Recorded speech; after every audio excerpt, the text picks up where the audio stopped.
then I'd invoice when you get home for that day, and you've saved on your family. Like, because I've got well, oldest has just gone to school, so on top of all the admin side of things, like the quotes.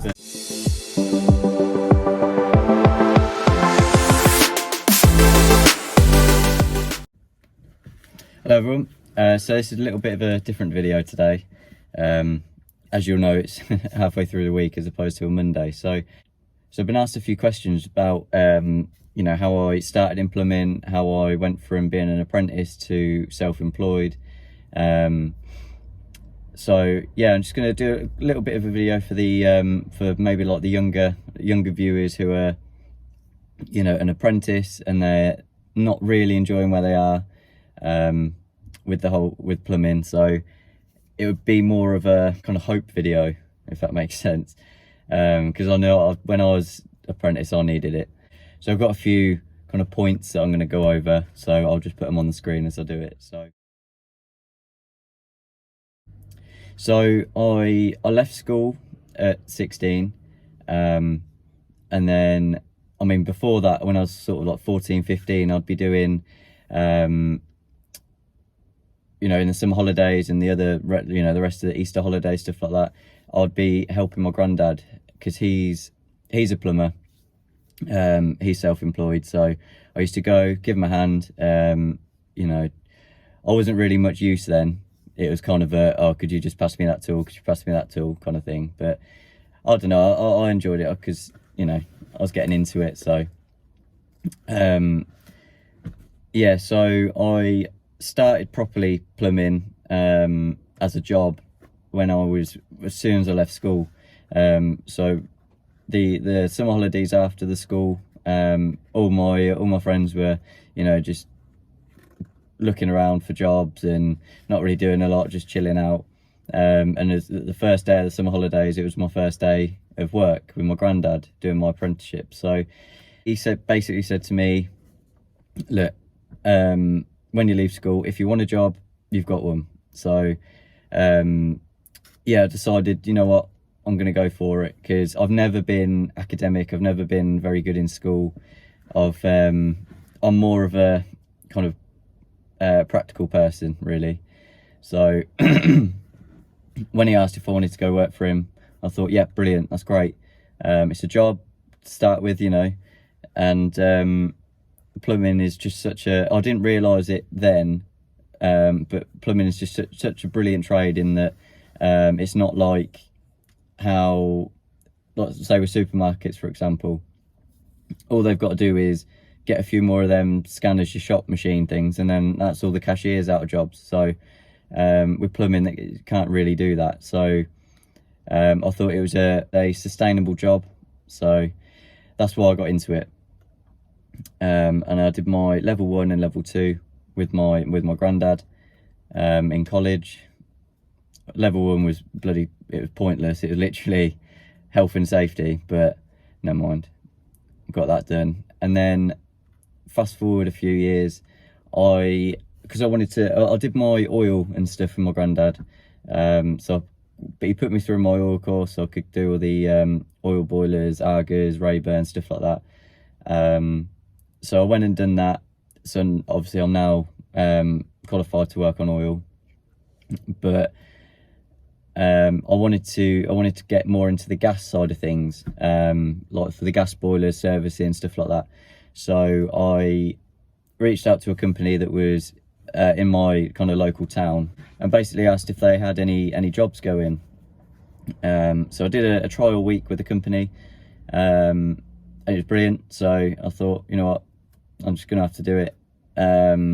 It was at the expense of obviously letting my granddad down, but I had to progress in plumbing, so that was the only way I could see going forward. So I went to work with a company where I was doing loads of gas work, so fitting boilers. I was going along with him to service the boilers, commission, you know, all sorts of stuff, and like gas hobs. But yeah, so it was I really did enjoy it. But and then, you know, as time went on, I started to think, you know, I could do this myself, because the I mean, every plumber's kind of end goal is being self-employed, working on your own, and booking your own jobs in, that sort of thing. Well, I don't know if it's every plumber's dream, but it was mine anyway. So one thing that I did really suffer with, that I have suffered with a lot in my life, is the confidence,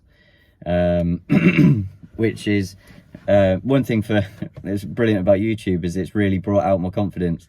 Because I was watching my first video last night that I put up, and yeah, I was just awkward all the time. But yeah, hopefully now I've kind of progressed a little bit more, and I hope you've noticed a bit of a change in my confidence and how I'm talking and stuff like that. But yeah, so the confidence was the biggest thing for me. So that's why I stayed just employed. And eventually, you know, I thought I need to do it. So I was just trying to build up the courage, build up a little bit of money in the bank, just to, you know, so that when I did eventually go self-employed, I had a little bit in there so that I could, you know, spend a bit on marketing, get myself a van, get myself some more tools, because the only tools I had were like my hand tools and like a drill. Because we used, you know, when I was working for the previous company, there was myself, the boss, and another guy, and you know, not very often we needed 2 circular saws, for example. So it would be, we'd just have one set of tools, and then in the mornings when we go and meet up, then we'll kind of swap around the tools for the jobs that we're doing that day. So I didn't really have any tools apart from hand tools. So I needed to buy a load of tools, and then kind of restock on my hand tools as well, because some of them were getting old and they were just cheap tools that, you know, I had since I was an apprentice. So kind of wanted to branch out, get some good quality tools, and then I knew that I'd be set for a while. Yeah, so my courage, my confidence, everything like that, that was running low before I had to go self-employed. It's yeah, it's a big thing for me to you know, take that massive leap into going self-employed, because not only have I you know, got to find my own work, I've then got to cover all the costs of the van, any breaking tools, materials, you know, all stuff like that. So it is quite an expensive, you know, first month, I guess, for getting everything set up. So that's why I wanted to kind of build up a bit of a float in my account before I did that. But yeah, once I had my mind, well, one thing with me, if I've got my mind set to something, it'll happen and I'll do it, and you know, I'll try and do it to the best that I can. So when I was coming to the conclusion that I was going self-employed, then I just put my mind to it, and got everything set up ready for myself. So yeah, courage or confidence is a massive thing. If you're going to do it, you've got to just go for it. You can't, you know, fanny around and maybe you'll do it, maybe you won't, that sort of thing. You need to be 100% going for it if you're going to do it. So one thing I did when I about a month or 2 before, to be honest, all these things that I'm going to cover now, you need to really have them done before 1 or 2 months before you go self-employed, and then it's all ready, it's all, you know, all good. So the first thing I did was get myself a website. Luckily enough, I'm in a networking group called BNI, and through that we've got a website designer. So sorted, put the job to him and gave him the job to do my my website. So he built that up for me, and it looks brilliant, so really happy with that. But the next thing was kind of getting a business account. So I opened an account with Tide, which was all right for a couple of months, and then it was just awful. So honestly, I'd stay away from Tide. It's the app would always crash, and because it's an app-based bank account, if you can't get onto your app, you can't access your banking, because even if you want to go on the website, you have to go through your app, and then click on view on computer or whatever. So yeah, even if you want to go on a computer, you can't if the app crashes. So that was a massive thing for me. So I cancelled the account with them, and I'm now with Monzo Business, because I've already got a Monzo personal account, so it was nice and easy to set up a business account. And on there it's really good because you can set sort of pots, they're called. So say you get £100 income from a job, let's say, and you can set a percentage of that to go into a pot for tax, so you don't really have to do anything. So that's what I always do. 20% of whatever comes into the account goes into a pot, ready for the tax man. So yeah, it's nice and easy. So the next thing really is to kind of get uniform, if that's what you want to do. For me, I think uniform it just makes everything look really professional. If you're turning up to somebody's house and you're displaying the logo. I haven't got my jacket on today, but you're displaying the logo, and they know that that's who's at their door, if you know what I mean. If you were just turning up in, I don't know, t-shirt, random t-shirt, jumper, whatever, and it's a new customer, they might be like, oh, who are you? So that's another thing. Next thing is a van. So get yourself a van. Well, you don't have to really. You can work out of a car, but it's much easier with a van, obviously. But yeah, I mean, if you have a look on Facebook Marketplace, there's hundreds and hundreds of vans for fairly decent prices. Don't need a massive, really expensive one. I was really lucky with this van, because basically my granddad, when I was an apprentice for him, he bought this van for me, so that I could, go out and do jobs for him, and he kept it. And so I didn't work for him for about 2 or 3 years, and he kept it for all that time, just in case I went self-employed to it. So yeah, that was really nice. So he gave it back to me. So I was really lucky in that respect. But yeah, just get yourself a cheap van that can just cart your tools about, really. But another thing is kind of same with the website, is setting up a Facebook page for your business, because I've noticed that I'd say 90% of my business comes through Facebook, whether it's through recommendations or somebody just searching for a plumber. Yeah, I think Facebook's really important to get a business page on. You can have a review like a rating section with the reviews, because if I need, say, an electrician in the house to do some work in my house, then I'll put a post on Facebook in like the local area groups, and then there'll be loads of people putting them, and then I'll look at their reviews, make sure they're not shit, and haven't burnt anyone's house down. But yeah, so I think like the whole reviews side of the Facebook page is really important. Another thing, like I said earlier on, is the tools. Get yourself some good quality tools.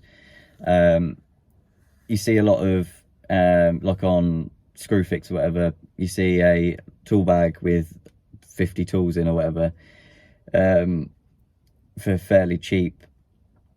Now, there's nothing wrong with that. It just means that you might break those tools a little bit earlier than you want to, and they might not be that good. You might have some issues with them or whatever. So what I did was just invest in really good quality tools like Nipex grips. So I've got the pliers wrench set. I've got 2 sets of them, the smaller and the bigger ones. Barco spanner, Weira screwdrivers. I've recently picked up some Weira Joker spanner set. Really good. But yeah, I'd focus on mainly just the smaller hand tools, and then maybe even just like Screwfix's Erbauer or whatever the brand is, for power tools. Just get yourself some cheap drills and impact, just to get you started, because power tools do that takes up a massive chunk of the budget when you're going self-employed. I worked that out, because there was me thinking, oh, you know, I'm just going to get all new Milwaukee kit, and it came to like 1600 quid. So I was I didn't go for that. I went for some of the Herb Hour stuff from Screwfix. Brilliant. You know, it's lasted me 6 months now, and it's still really good. Batteries hold really loads of charge. So yeah, just as long as it's not complete shit quality stuff, then just go for the cheaper stuff for the power tools. But for the hand tools, I'd definitely go with the better brands. Once I had all my stuff set up, like the business account, my Google page, Facebook page, just, you know, all that sort of stuff, I thought, you know what, it's ready, it's time now. So I went self-employed on the 5th or 6th of April this year.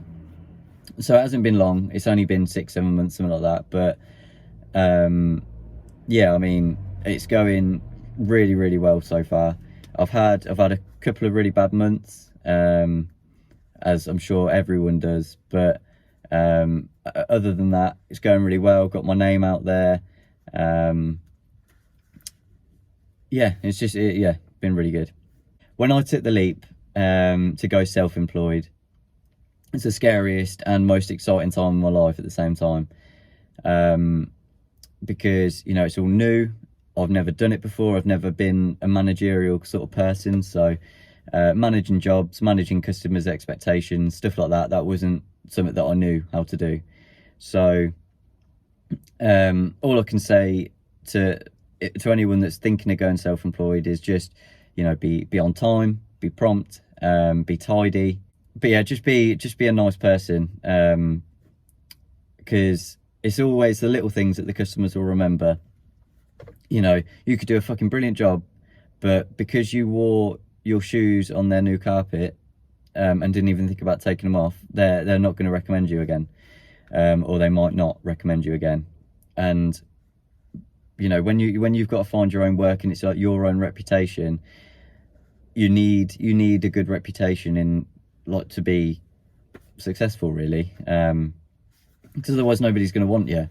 You know, if you do a bit of a shit job for somebody, and, you know, don't get me wrong, everyone makes mistakes and everybody has issues on jobs and causes issues, but it's how you deal with those issues. So, you know, if you caused a leak, then, you know, you go around, you fix it, you apologise, maybe even take some off the bill if that's what you want to do.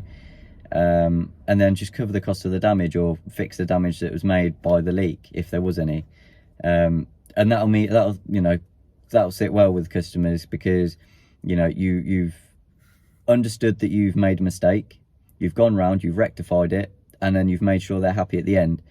If you'd have just, you know, made a leak and then well, yeah, I'll try and get there next week, then that's not going to fill them with confidence, and they're going to say to their friends, who maybe their friends are looking for a plumber, and then they say, oh, do you know anybody? And they said, oh, I wouldn't recommend the person I had in my house because he caused a leak and he's awful at replying. So just make sure you do a good job, really, or, you know, like I say, if you do get any issues, then fix them.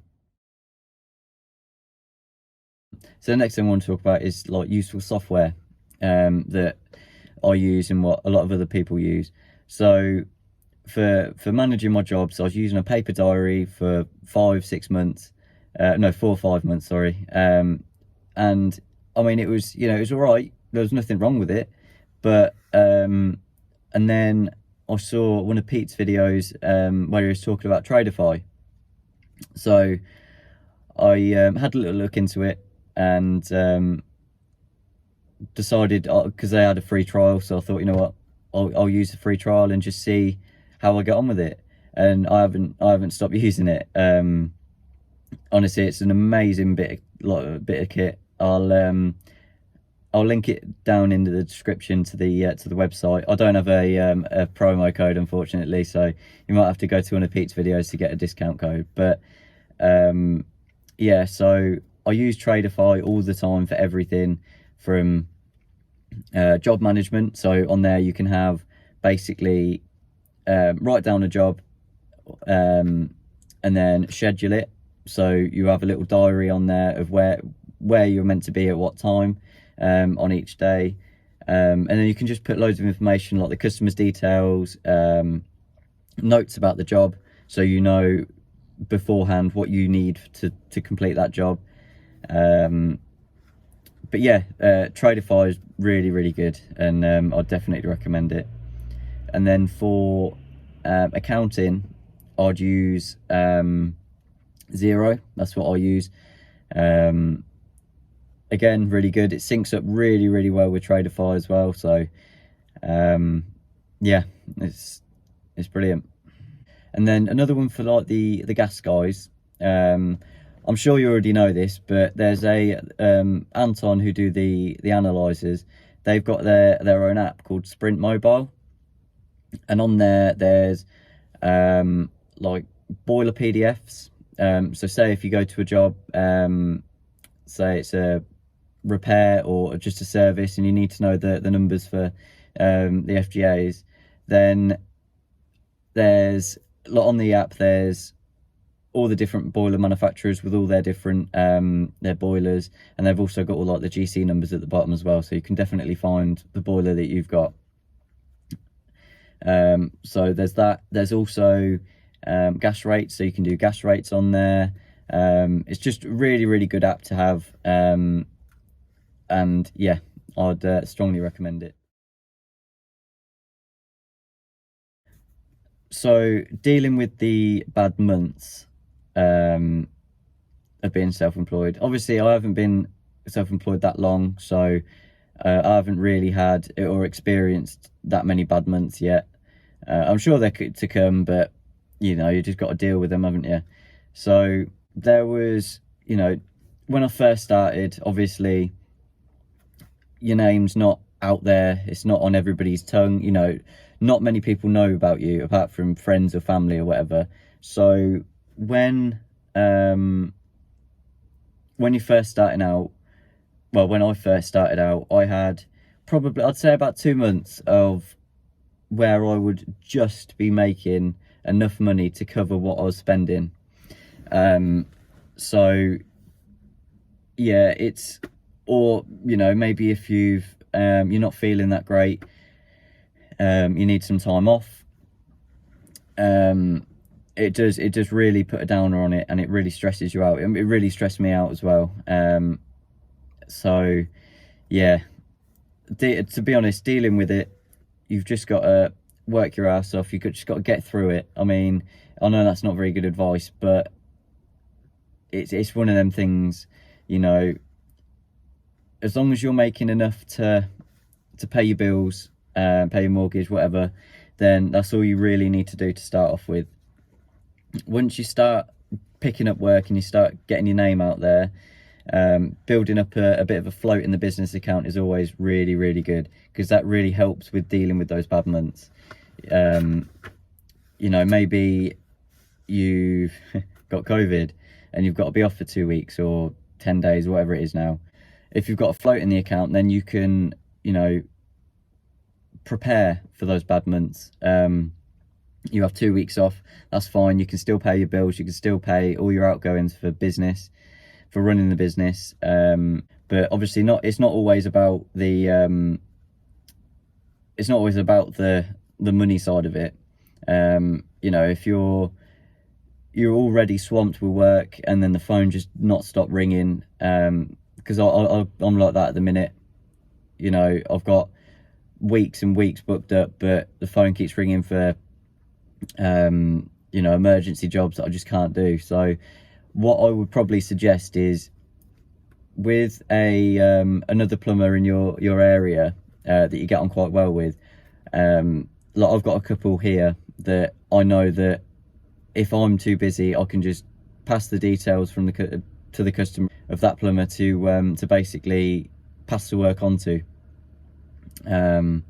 And then you're not letting them down, you know, because if you say like, you know, oh, I can't do it, and then just like, so you'll have to find somebody else, then it doesn't look too great on you, and it doesn't fill the customer with much confidence. Whereas if you say, yeah, unfortunately I can't do it, but there's a guy in the same town as me who you know, who you could give a, you know, you could try, then it will make them feel a bit better knowing that they're not just kind of left you know, in the lurch.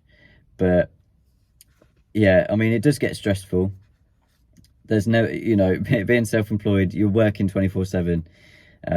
Whereas if you're employed, you go to work, you do your day's work, you go home, you're done. You haven't got to think about work till the next morning.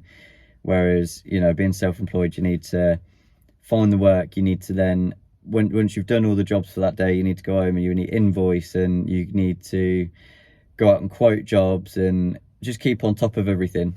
What I did find is when I first started being self-employed, I'd do a load of jobs, say a week. I'll do a week of work, and then I'd invoice at the weekend, and that takes up a massive chunk of the weekend. So, and also, you know, it's not fresh in your mind, like, oh, what fittings did I use? I mean, you can then cross-reference with the receipts and stuff that you get from the merchants and stuff, but it's, what I've found is it's so much better to, when you get home for that day and you've done, say you've done 5 jobs that day and you've completed them all, you're not having to go back the next day, but go home, just spend half hour while it's all still fresh in your mind, get those invoices out for that day, and then you haven't got to think about it then. You can spend time with your family, like, because I've got 2 young kids, so, you know, when I get home, I want to be able to spend some time with them, because I haven't seen them all day. And, you know, my oldest has just gone to school. So what I try and do is, when I get home, I don't go in the house just yet. I sit on the drive with my iPad, my phone, whatever, just send out those invoices for the day, and then as soon as you walk through that door, you can just be with your family then, or whatever you want to do. So just keeping on top of all the admin side of things, like the quotes, the invoices, job management, stuff like that. Because what I do in the morning is I wake up, go through my emails, go through my messages, texts, WhatsApps, everything. Just go through it all, just make sure I haven't got any new messages to say, oh, can you come and do this? So, you know, try and keep as quick replies as I can. I don't want to leave a customer a week without me getting back to them, because otherwise that's just lost work then. But yeah, just keeping on top of everything. If you do it in an effective way, then you'll have a lot more time to do what you want to do, to spend time with your family, all stuff like that. Yeah, just doing a bit of a special thanks really to Mark Tiff, or MJ Tiff on YouTube and Instagram, and PB Plumber, or Pete, because when I was employed and I was thinking about going self-employed, I mean, I've been watching Pete for years, watching all of his videos and stuff, and I was really fortunate in that just before I went self-employed, he called me. I was speaking to him, and he called me, and I just kind of chatted to him about, you know, any tips for being self-employed, and stuff like that, and that really filled me up with a lot of confidence that I can do it, you know. And just watching him on YouTube and stuff, it really gave me that push to actually go self-employed. So that was a really big help, and they're both just such lovely people as well, you know. Can chat to them about anything. If I've got any worries about jobs, if I've got any issues on jobs, I know I can call either one of them and they'll answer and they'll help me through it. So yeah, just a massive thanks to Mark and Pete, because, well, to be honest, without them, this YouTube channel wouldn't exist. But they both kind of gave me that confidence to go and start a YouTube channel. Thanks for watching this video. I know it's quite boring. It's not a very happy, funny subject, but you know, it might help a lot of people that are kind of, you know, between a rock and a hard place about going self-employed, or they just don't really see where their future's going in plumbing. I thought it might help, and especially for all the apprentices and stuff, kind of giving them an insight into how I started plumbing and how that led me up to working on my own. So yeah, and also a big thanks to SAS Plumbing on Instagram. I'll leave his @ here. Go check him out. He's the one that you know, spoke to me about doing this video, because he thought it might be able to help a lot of people. So yeah, go check him out. But yeah, so thanks for watching, and look out for Monday's video. Cheers.